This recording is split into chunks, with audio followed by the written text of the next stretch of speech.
बारामतीमधल्या धावपट्टीचा वाद टोकाला पोहोचलाय। रोहित पवार यांनी सगळे आरोप फेटाळलेत।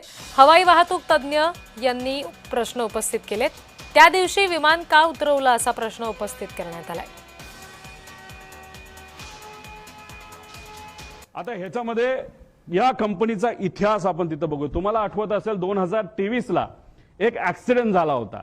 ते कुठलं विमान होतं? लेअर जेटचं विमान। आता काही लोक लगेच टीव्हीवर बोलायला लागले होते की अरे बारामतीचं जे विमान आहे त्या ILS सिस्टम नाहीये आणि ILS सिस्टम बद्दल आपण चर्चा करतोय। तर हा ऍक्सिडेंट जिथं झाला मुंबईला, तिथं तर हायली ऍडव्हान्स सिस्टम आहे, ILS सिस्टम सुद्धा आहे, तरी सुद्धा हा अपघात झाला कसा?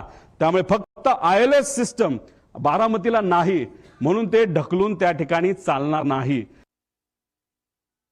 त्या दिवशी सकाळी 6 वाजल्यापासून प्रत्येक एव्हरी दिवशी चालू असतं टेक ऑफ लँडिंग, पण ह्या दिवशी पुअर विजिबिलिटी म्हणजे दिसणं कमी आहे म्हणून तिथे त्यांनी परमिशन कोणीच त्या दिवशी कोणत्याही शिकाऊ पायलटनी लँडिंग टेक ऑफ केलेली नाहीये सकाळी 6-6:30 नंतर।